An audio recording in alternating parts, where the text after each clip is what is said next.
لنا ومن يغفر لنا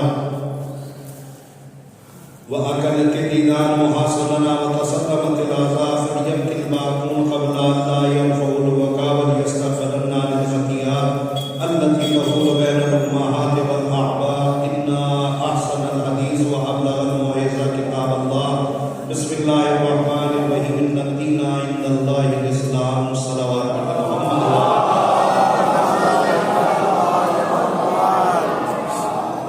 بزرگان عزیز، برادران ملت، خطبہ جمعہ اولیٰ میں جس بات کی طرف آپ تمامی حضرات کو توجہ دلائی جا رہی تھی اسی سے بات کو مربوط و متصل کرتے ہوئے کہ انسان اپنی ذمہ داریوں کو پہچانے، جس طریقے سے یہ انسان دنیا میں رہ کر اپنی تمام ذمہ داریوں کو نبھاتا ہے، اسی طریقے سے یہ انسان وہ ساری ذمہ داریاں جو اللہ نے اس کے کاموں پر عائد کی ہیں، انسان اس ذمہ داریوں کو بھی بخوبی نبھائے۔ اگر انسان یہ چاہتا ہے کہ اس کی دنیا بھی کامیاب ہو اور آخرت بھی کامیاب ہو، یہ دنیا کہ جس میں ہم اور آپ سفر کر رہے ہیں اور جس میں ہم اور آپ سانس لے رہے ہیں، یہ دنیا اللہ نے صرف اس لیے نہیں بنائی ہے کہ اس میں ہم کو اور آپ کو لطف اندوز ہونا ہے اور اس دنیا سے ایک دن جیسے ہم سے قبل کے لوگ چلے گئے ویسے ہم بھی چلے جائیں، بلکہ اللہ نے اس دنیا کو اس لیے بنایا ہے تاکہ ہم اور آپ اس دنیا میں رہ کر آنے والی اور نہ ختم ہونے والی وہ دنیا کہ جس کو آخرت کے نام سے جانتے ہیں، اس کے لیے ہم تیاری کریں اور اپنے آپ کو آمادہ کریں۔ اسی آمادگی کا نام عبادت ہے اور اسی آمادگی کا نام دین بھی ہے۔ دنیا میں رہ کر اپنی ضروریاتوں کو پورا کرنا یہ بھی رکن دین ہے، لیکن کل دین مکمل دین ہے۔ دین اگر کوئی چیز ہے تو انسان اس دنیا کی تمنا اور اس دنیا کی تیاری کرے جس کے لیے اسے معین کیا گیا ہے۔ چنانچہ جب پروردگار عالم نے جناب موسیٰ سے پوچھا کہ موسیٰ یہ بتلاؤ کہ تم ہمارے لیے کیا کرتے ہو، تو جناب موسیٰ نے کہا کہ پروردگار میں تیرے لیے نماز پڑھتا ہوں، میں تیرے لیے روزہ رکھتا ہوں، میں تیرے لیے بقیہ اور جو دین کے قوانین ہیں اس کے اوپر عمل کرتا ہوں۔ آواز پروردگار آئی، موسیٰ اگر نماز تم میرے لیے پڑھتے ہو، روزہ میرے لیے رکھتے ہو، تو یہ بتلاؤ کہ پھر تم اپنے لیے کیا کرتے ہو؟ کیا تم نہیں جانتے کہ یہ جو نماز تم پڑھتے ہو، یہ جو تم روزہ رکھتے ہو، نماز پڑھنا ایک دین ہے اور دین تمہارا مذہب ہے اور یہ ایک راستہ ہے جس راستے کے اوپر تمہیں چلنا ہے۔ لہذا یہ جو تم نماز پڑھتے ہو، یہ نماز پڑھ کے تم یہ نہ سوچنا کہ تم نے ہماری ذات کے اوپر اور ہمارے اوپر احسان کیا ہے، بلکہ یہ تم اس دین کے اوپر چل رہے ہو جس دین کے اوپر تمہارے والدین نے تمہیں بخوبی حق بجانب کر کے تمہیں پیدا کیا۔ لہذا تم نماز پڑھ کے اللہ کے اوپر احسان نہ کرو، بلکہ نماز پڑھنے کے بعد اس چیز کا انسان بخوبی دھیان دے کہ یہ نماز ہم اس لیے نہیں پڑھتے ہیں کہ وہ اللہ بن جائے، ہم نماز اس لیے پڑھتے ہیں تاکہ ہم آدمی بن جائیں۔ چنانچہ اکثر و بیشتر افراد ہمارے سماج اور معاشرے میں ایسے آپ کو مل جائیں گے کہ جو کہتے ہوئے ملتے بھی ہیں کہ ہم تو نماز بھی پڑھتے ہیں، ہم تو روزہ بھی رکھتے ہیں۔ انہی نمازوں کی جب بات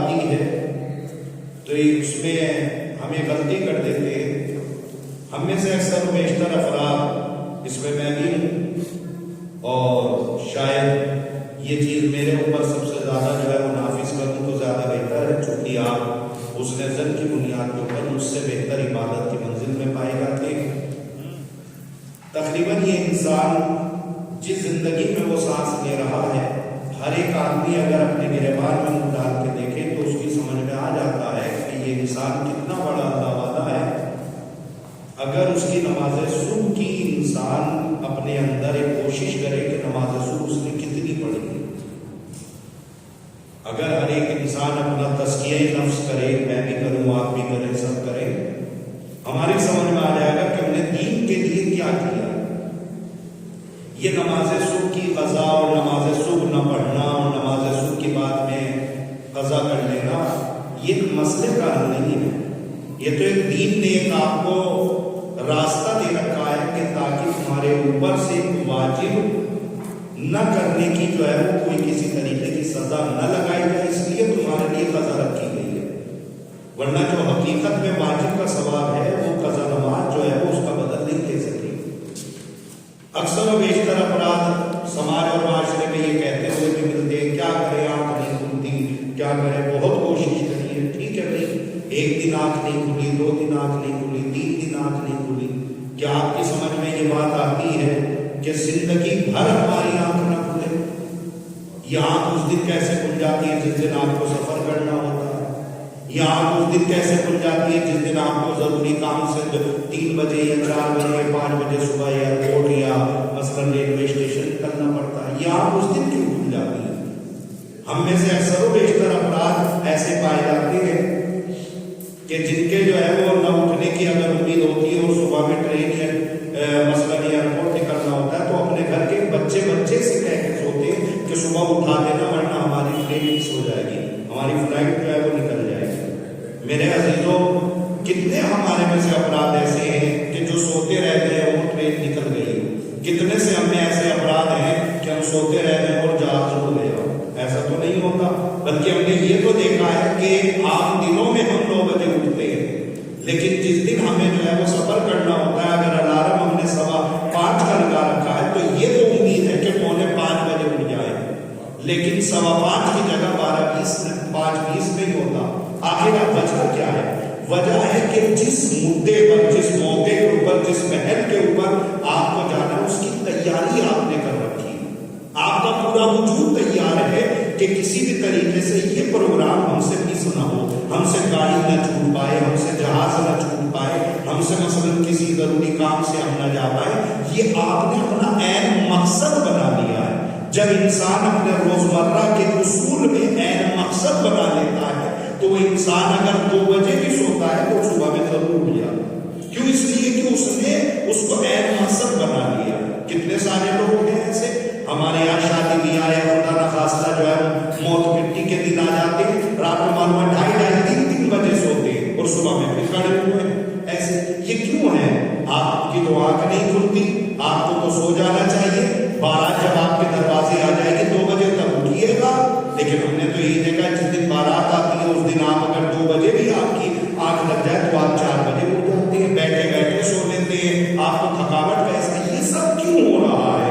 یہ سب میں آپ کو کیوں سنا رہا ہوں؟ یہ سب اس لیے ہو رہا ہے کہ جو چیز ہونے والی ہے یا جو چیز کے لیے ہم تیاری کر رہے ہیں اس کے لیے ہمارا پورا جسم اور ہماری پوری فطرت تیار ہے، لیکن کہیں نہ کہیں اگر ہم نماز کے لیے نہیں اٹھ رہے ہیں صبح کی نماز میں تو یہ ہمیں ماننا پڑے گا ہماری نماز صبح کی جو نماز صبح کی ایک خوبصورتی ہے، نماز صبح کی جو ایک ذمہ داری ہے، اس میں ہمیں کسی بھی طریقے کی کوئی دلچسپی نہیں ہے۔ ٹھیک ہے، اگر آپ جڑ گئے تو پڑھ لیں گے، نہیں آپ کی تو کوئی بات نہیں۔ کاش کہ جس طریقے سے ہم اپنے ضروری کام کو عین وقت بنا لیتے ہیں اس طریقے سے نماز صبح کو بھی اگر ہم نے عین وقت بنا لیا ہوتا تو مجال ہے ہمارے گھر میں بچے سوتے رہ جائیں، مجال ہے ہمارے گھر میں ہماری بہنیں اور ہماری بیویاں جو ہے وہ سوتی رہیں۔ نہیں میرے عزیزوں، انسان خود بھی اٹھے گا اور ساتھ ساتھ میں پورے خانوادے کو اٹھائے گا۔ اس کا مطلب یہ ہے کہ صرف اور صرف ہم اپنے آپ کو بہکا رہے ہیں،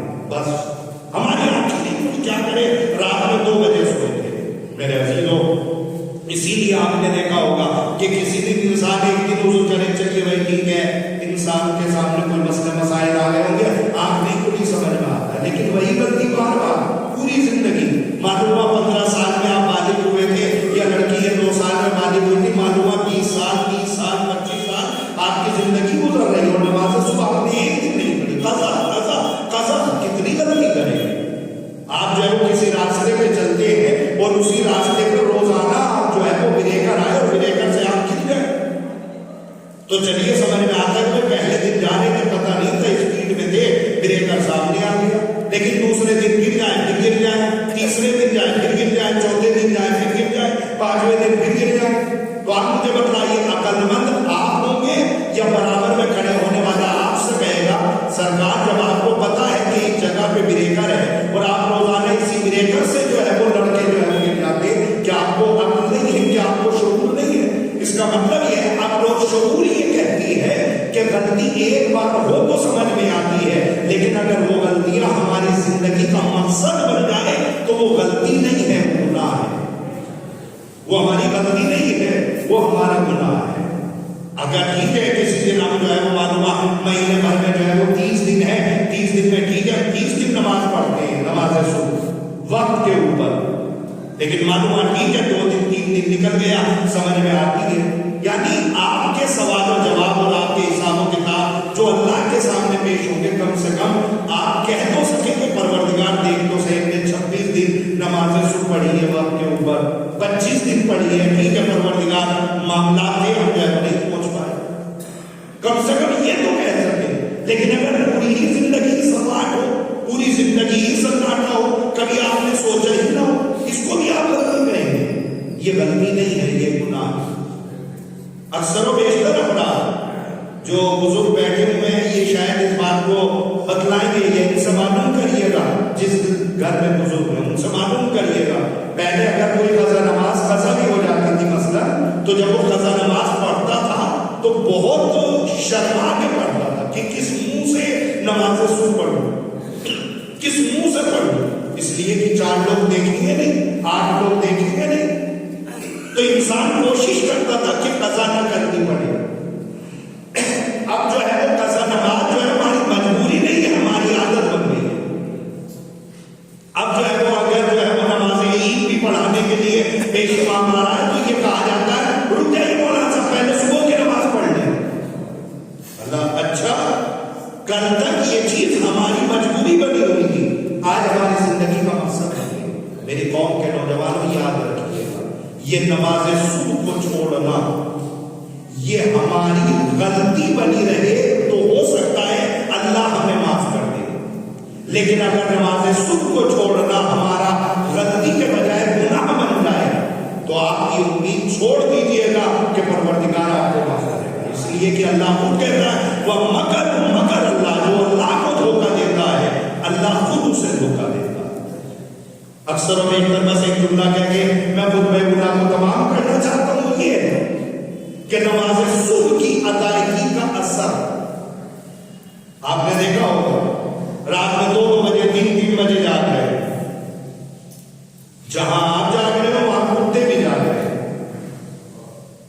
اور جیسے ہی نماز صبح کا وقت آئے تھوڑا سا سو لے،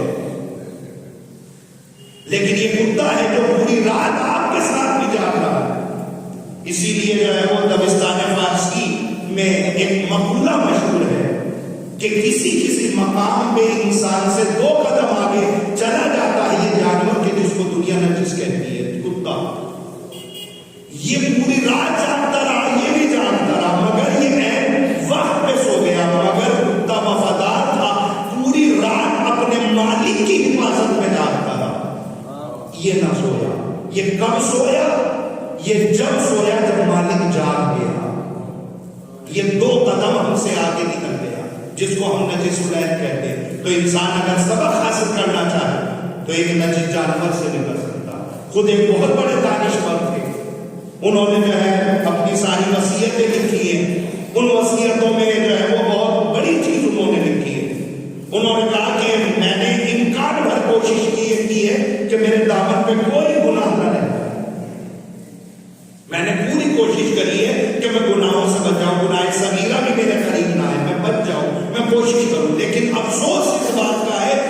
گناہ کبیرہ و صغیرہ کو چھوڑتے ہوئے میرے سے پوری زندگی میں ایک گناہ ایسا ہوا کہ جس کی میں غلطی اور معافی پوری زندگی مانگتا رہا اور اپنی اولاد سے کہہ کے جا رہا ہوں کہ میری طرف سے دعائیں مغفرت کرتے ہیں. پوری زندگی میں گناہوں سے بچتا رہا، مگر ایک گناہ میں نے ایسا کر دیا کہ میں نماز صبح کا پابند تھا. میری پوری زندگی حیات میں ایک دن ایسا ہوا، میری زندگی کا سب سے تاریخ دن تھا وہ دن کہ جب میری آنکھ کھلی تو سورج اپنی روشنی دے رہا. ایسے ایسے دانشوران بھی بیٹھے ہوئے ہیں کہ جو اپنی زندگی کا سب سے بدترین دن لکھتے ہیں اس دن کو، جس دن سورج اپنی روشنی دے دے اور ہماری آنکھیں جب کھلے. تو میرا کہنے کا مقصد صرف اور صرف نوجوانوں سے یہی ہے. اب اکثر ہم ایک طرح ایسے بھی افراد پائے جاتے جو عموماً کوئی بھی عمل بغیر استخارے کے نہیں دکھتا ہے. اب استخارہ کس حد تک انسان کی زندگی میں کارآمد ہوتا ہے؟ چھٹے امام جعفر صادق علیہ السلام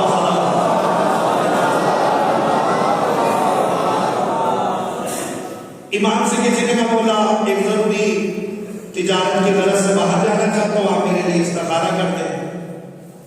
امام نے اس کے لیے استخارہ کر دیا. استخارہ منع ہے. امام نے کہا کہ تیرے لیے استخارہ منع ہے. وہ چلا گیا. استخارہ منع آ جاتا ہے کہ وہ تجارت کی غرض سے نکل گیا. اسی لیے کہتے ہیں کہ استخارہ یا تو دکھواؤ نا، اور اگر دکھواؤ تو اس کو پر عمل کرو. اور استخارہ اس عمل حقیقت کا نام ہے جب انسان کی عقل کام کرنا بند کر دے. جب انسان کی عقل کام کرنا بند کر دے تب استخارے کی مدد دی جائے. اب جہاں پہ آپ کو پتا ہے کہ 2-2-4 ہوتے ہیں، وہاں پہ بھی استخارہ کہ دیکھیں 2-2-4 ہوتے ہیں کہ نہیں ہوتے. لیکن جہاں پہ آپ کی عقل ختم ہو جائے، مثلا صحیح غلط کی تمیز نہ کر سکے، وہاں کے لیے مشکل امر کے لیے استخارہ. امام نے کہا کہ تیرا استخارہ تو منع رہا. اس نے استخارہ منع ہونے کے باوجود بھی تجارت میں چلا گیا، اور تجارت سے جب واپس آئے امام سے ملاقات تو امام نے کہا بہت دن کے بعد نظر آ رہا. اس نے کہا جی مولا یہ تجارت کی غرض سے گیا تھا، اور مولا وہ جو آپ نے استخارہ دیکھا تھا آپ کو بتا رہے تھے استخارہ منع ہے، لیکن میں تو جب بھی چلا مجھے تو بہت فائدہ ہوا. اب آپ سمجھیں مجھے تو بہت فائدہ ہوا. امام نے کہا اچھا یہ بدلا فلا دن فلا مقام پہ فلا جگہ پہ تجھ سے ایک نماز صبح قضا ہو گئی تھی. اس نے حساب لگایا جی مولا میرے سے ایک دن اس سفر کے دوران مجھ سے نماز صبح قضا ہو گئی تھی. امام نے فرمایا پوری دنیا کی دولت اگر اس نماز صبح کے بدلے بھی اگر دے کر اس نماز صبح کی اول وقت کی پابندی کا ثواب بھی اگر تو لینا چاہے تو یہ تجھے نہیں مل پائے. پوری زندگی کی دولت اگر تو اول وقت کی پابندی کا ثواب بھی لینا چاہے تو تیرے نام اعمال میں نہیں لکھا جائے گا. میرے عزیزوں یہاں تو ایک نماز صبح کا بیٹھا ہے. اب کہنے کی ضرورت نہیں ہے جو انسان جب سے بالغ ہوا ہے تب سے لے کے آج تک. میں نے یہ جملہ گزشتہ جمعے بھی کہا تھا کہ پوری دنیا سو رہی ہے. امام فرماتے ہیں پوری دنیا سو رہی ہے. کس دن جاگے گی؟ جس دن ملک الموت سامنے کھڑا ہو، جس دن ملک الموت انہیں لینے کے لیے آئے گا تب یہ پوری دنیا جاگے گی. تو میری قوم کے نوجوانوں بیدار ہو جائیے، جاگ جائیے. نماز صبح کی قضا یہ بقیہ اور بھی نماز ہے. نماز صبح کی قضا چونکہ ہماری ایک عادت بن گئی ہے، اس عادت کے اوپر مجھے بولنا تھا. لہذا نماز صبح کی قضا کرنا یہ ہماری عادت نہ بنے. غلطی رہے تو معافی ہو سکتی ہے، لیکن اگر وہ غلطی گناہ بن جائے تو اس کی سزا ہے. بس میری قوم کے نوجوانوں، ہماری قوم کی ذمہ داری ہے کہ وہ زیادہ سے زیادہ نماز صبح کو پابندی کے ساتھ پڑھیں، خود بھی پڑھیں، اپنے گھر والوں کو بھی پڑھائیں. جب انشاءاللہ آپ نماز صبح پڑھیں گے اور پڑھوائیں گے تو اس دن آپ کو اپنے گھر کی رونق اور برکت اور ایک عجیب و غریب جو ہے وہ ایسی خوشبو اور ایسی مہک آپ اپنے گھر میں محسوس کریں گے جو شاید آپ نے 11 بجے اٹھ کر آپ کو خوشبو محسوس نوجوانوں فضل الہی رحمت پروردگار کا اگر ہم حصہ لینا چاہتے ہیں تو ہم نماز صبح پابندی کے ساتھ پڑھیں اور نماز صبح کو چھوڑنا ہماری غلطی بنی رہے، گناہ نہ بنے۔ بسم اللہ الرحمن الرحیم والعصر ان الانسان لفی خسر الا الذین آمنوا وعملوا الصالحات وتواصوا بالحق وتواصوا بالصبر۔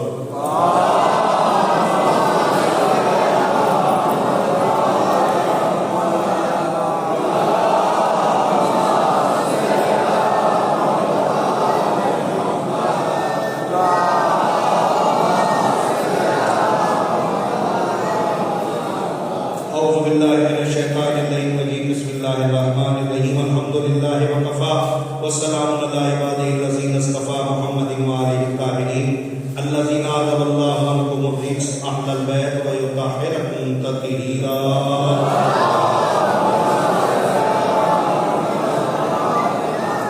اما بعد فقط بزرگان عزیز، برادران ملت، نماز صبح کی پابندی کرنا یہ ہماری شرعی ذمہ داری ہے، اور کوشش کریں کہ نماز صبح کو چھوڑنا یہ ہماری عادت نہ بن سکے، چونکہ جو گناہ ہماری عادت بن جاتے ہیں اس کی سزا بھی بہت عظیم ہوتی ہے۔ کوشش یہ کریں کہ نماز صبح اگر ہم سے چھوٹ گئی ہے تو ہم کوشش کریں کہ آنے والی نماز صبح ہم سے نہ چھوٹے۔ انہی ایام میں اور انہی دنوں میں یہ دن کہ جس کو جمعہ کہا جاتا ہے، ظاہر ہے کہ یہ سردار الایام یعنی سارے دنوں کا جو سردار کہا گیا ہے وہ جمعے کے دن کو کہا گیا ہے، جس دن یہ انسان اپنے اللہ کے حضور حاضر ہوتا ہے، اس کو یہ دن جمعے کا کہا جاتا ہے۔ جمعے کے دن کوئی بے دین سے بے دین آدمی بھی کوشش یہ کرتا ہے کہ کم سے کم ہم جمعے کی نماز ضرور پڑھ لیں۔ حالانکہ جمعے کی نماز اگر کوئی پڑھ لے تو وہ یہ نہ سمجھ لے کہ میں نے پورے ہفتے بھر کی عبادتوں کی قضا کر لی، ایسا نہیں۔ جتنا آپ نے کیا ہے اتنا ہی ثواب آپ کو ملے گا۔ جمعہ پڑھا ہے جمعہ کا ثواب۔ ہاں، اگر پنجگانہ نماز کے ساتھ یعنی پورے ہفتے کی نمازوں کے ساتھ اگر نماز جمعہ اس عبادتوں پہ سجا دی جائے تو ایسا گاجر کا حلوہ ہے کہ جس کے اوپر چاندی کا ورق لگا ہو تو خوبصورت لگتا ہے۔ کسی حلوائی کو دیکھا ہے جو چاندی کا ورق نہیں بیچ رہا؟ نہیں۔ اس کا مطلب یہ ہے کہ جمعہ پڑھ کے ہم خوشنودی پروردگار حاصل نہیں کر سکتے۔ بہت سارے ایسے افراد پائے جاتے ہیں جو جمعے کی پڑھ کے سوچتے ہیں ہو گیا، نہیں، ایسا نہیں ہے۔ جو آپ نے کیا نہیں ثواب آپ کو ملے گا۔ خیر، انہی جمعے کے دنوں میں سے جو سب سے اہم چیز ہے وہ ہے غسل جمعہ۔ اس کی طرف متوجہ ہوں، اسی کا خطبہ تمام ہو جائے گا۔ غسل جمعہ، غسل جمعہ وہ ہے کہ جمعے کے دن نہانا۔ ہمارے متقدمین فقہا شیخ صدوق جیسے عالم ربانی وہ غسل جمعہ کو واجب سمجھتے تھے۔ چونکہ یہ مسئلہ شریعت کا ہے اس لیے تھوڑا میں سبق کے پڑھوں گا کہ جو ہمارے متقدمین فقہا ہیں ان کے نزدیک جو ہے وہ غسل جمعہ واجب ہے، یعنی وہ غسل جمعہ کر کے ہی نماز جمعہ پڑھتے تھے۔ لیکن جو ہمارے متاخرین مجتہدین ہیں جو آج کل کے ہیں جیسے آیت اللہ سستانی، آیت اللہ خامنائی، ان کے نزدیک غسل جمعہ سنت مؤکدہ ہے۔ پرانے علماء کے نزدیک واجب تھا، آج کل کے علماء کے نزدیک سنت مؤکدہ ہے، یعنی ایسا سنت کہ جس کی بہت زیادہ تاکید کی گئی ہے۔ یہ شرعی اصطلاح ہے کہ جس کو پڑھے لکھے افراد سمجھیں گے. ایک ہوتا ہے سنت، ایک ہوتا ہے سنت مؤکدہ. سنت مؤکدہ اگر ہلکا سا اگر ذرہ پر بھی تھوڑا سا اور آگے بڑھ جائے تو واجب کے حکم میں آ جائے گا. سنت مؤکدہ بہت زیادہ تاکید کی گئی ہے علماء نے. تو غسل جمعہ آج کے نزدیک، علماء کے نزدیک، علماء فقہا، آیت اللہ سستانی، آیت اللہ خامنائی کے نزدیک سنت مؤکدہ. اور پیغمبر اسلام نے غسل جمعہ کے لیے ایک روایت بھی فرماتے ہیں. پیغمبر فرماتے ہیں کہ اگر تمہیں غسل جمعہ کرنے کے لیے اگر پانی نہ مل سکے، اگر تمہیں جو ہے وہ پانی نہ مل سکے، اگر پانی خرید کر بھی غسل جمعہ کرنا پڑے تو تمہیں چاہیے کہ تم پانی خرید کر غسل جمعہ کرو. اکثر و بیشتر افراد تھوڑا سا اس عمل سے جو ہے وہ دور رہتے ہیں کہ اگر تمہیں پانی خریدنا بھی پڑے غسل جمعہ کے لیے تو تمہیں چاہیے کہ تم پانی خریدو اور غسل جمعہ کرو. اس لیے کہ غسل جمعہ کرنا سنت مؤکدہ ہے، لیکن غسل جمعہ کو ترک نہ کرو، ضرور کرو. اور غسل جمعہ کا جو وقت ہے کہ غسل جمعہ کس دن کرنا ہے، کس وقت کرنا ہے. غسل جمعہ جمعے کے دن ہوگا. غسل جمعہ کس وقت ہوگا؟ غسل جمعہ اذان صبح سے لے کر زوال آفتاب تک، اذان صبح سے لے کر زوال آفتاب تک غسل جمعہ کا اول وقت ہے. اب آپ کسی بھی وقت جو ہے وہ غسل جمعہ کی نیت سے آپ جو ہے وہ غسل کر سکتے ہیں، یہ افضل وقت ہے. لیکن اگر بعض افراد ایسے بھی ہوتے ہیں کہ جنہیں جو ہے وہ مثلا غسل جمعہ صبح سے لے کے زوال آفتاب یعنی یہ جو نماز جمعہ کا وقت ہے اس وقت نہیں کر پائے، تو اب جا کے گھر پہ جو ہے وہ شام تک بھی غسل جمعہ کر سکتے ہیں. یعنی اگر آپ یہ افضل وقت تھا، اول وقت تھا کہ جو آپ نے کیا ہے، لیکن اگر چھوٹ گیا ہے یا کوئی ضروری مسئلے مسائل تھے آپ غسل جمعہ نہیں کر پائے تو یہاں سے جانے کے بعد آپ جو ہے وہ غسل جمعہ شام تک جو ہے وہ کر لیجئے گا. اس میں بھی غسل جمعہ کا جو ہے وہ ثواب مل جائے گا. اور ایک اور روایت ہے اور اس کا حوالہ جو ہے وہ اگر کوئی صاحب معلوم کرنا چاہے تو تھوڑا سا میں وقت لے کر اس کا حوالہ بتلا پاؤں گا، چونکہ روایت میری آنکھوں سے گزر رہی تھی اس لیے میں نے اس کو جو ہے وہ اس بات میں شریک کر لیا ہے. روایتوں میں وارد ہوا ہے، حوالہ اگر کوئی صاحب کو چاہیے تو مجھے بتلا دیجیے گا، تھوڑا سا ہم تحقیق کر کے روایت کا حوالہ بھی دے دیں گے. روایتوں میں وارد ہوا ہے کہ اگر کسی کو پتہ لگ جائے، کسی کو معلوم ہو جائے کہ کل جمعے کا دن ہے، جمعرات کے دن پتہ لگا کہ کل جو ہے وہ جمعے کا دن ہے اور کل پانی تمہیں نہ ملے گا، تو تمہیں چاہیے کہ جمعرات کے دن ہی رجائے مطلوبیت کی نیت سے غسل جمعہ کرو.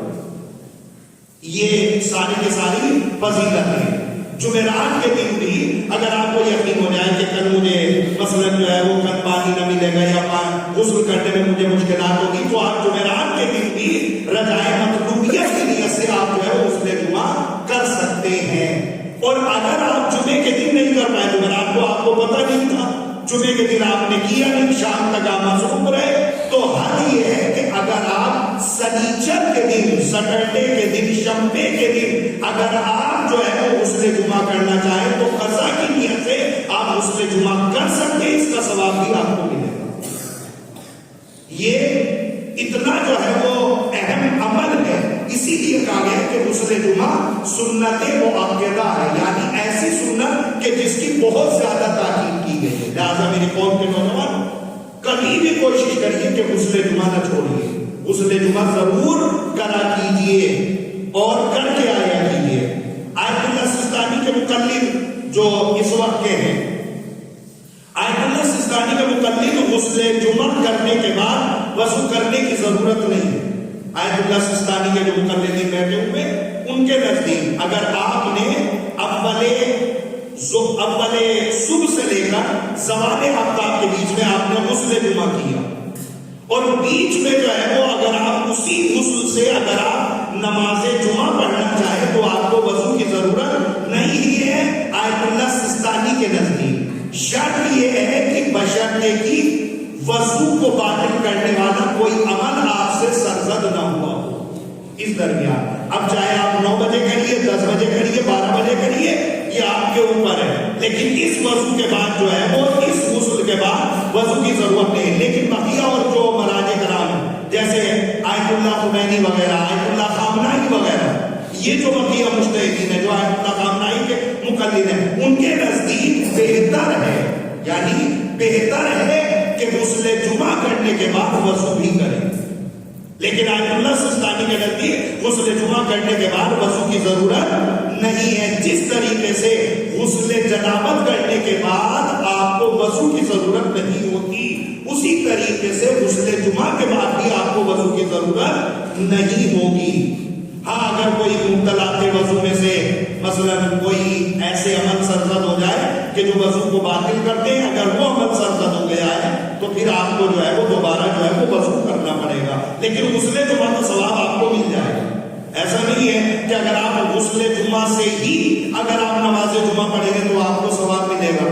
اب معلوم ہوا مثلا کوئی اس طریقے کے مبتلا وضو میں سے کوئی چیز آپ سے ساتھی بھی ہونا چاہ رہی ہے، لیکن آپ اس کو روکے ہوئے ہیں، آپ پوری کوشش کر رہے ہیں کہ نہیں اسی ہی جو ہے وہ ہم غسل سے جو ہے وہ نماز پڑھیں گے. نہیں، ایسا نہیں ہے. جو غسل جمعہ آپ نے کیا تھا اس کا ثواب اب آپ کو مل چکا. بہتر ہے اگر اسی غسل سے آپ نماز پڑھیں، لیکن اگر کوئی ایسی چیز ساتھی ہو گئی ہے تو آپ جو ہے وہ وضو کر کے جو ہے وہ نماز جمعہ پڑھیں گے. غسل جمعہ کا ثواب، غسل جمعہ کا ثواب کے لیے پیغمبر فرماتے ہیں کہ ایک جمعے سے دوسرے جمعے تک، یعنی آج کا جو جمعہ ہے اس جمعے سے لے کر اگلے جمعہ تک جو انسان ہفتے بھر میں گناہ کرتا ہے، یعنی ایک ہفتے میں پورے 8 دن میں جو بھی انسان گناہ کرتا ہے، پیغمبر فرماتے ہیں یہ غسل جمعہ ہفتے بھر کے گناہوں کا کفارہ بن جاتا ہے.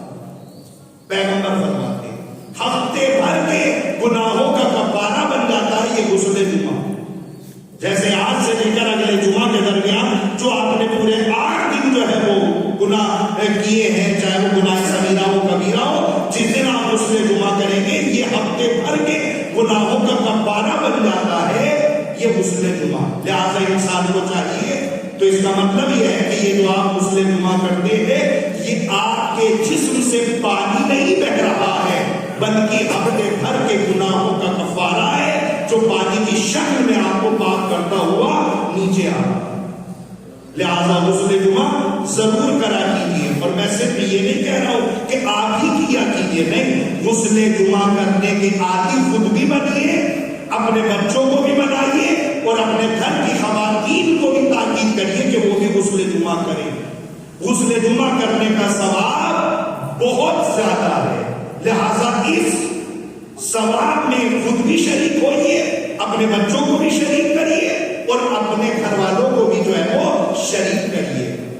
اب بس آخری بات، پیغمبر نے ایک حدیث اور ارشاد فرمائی. پیغمبر فرماتے ہیں غسل جمعہ کے ثواب میں ہے، آج اس کو بھی سن لیں. پیغمبر فرماتے ہیں جو شخص 40 جمعہ مسلسل غسل جمعہ کرے گا، 40 جمعہ مسلسل غسل جمعہ جو انسان کرے گا، مرنے کے بعد جب وہ قبر میں آئے گا اس کا جسم بوسیدہ اور خراب نہیں ہوگا،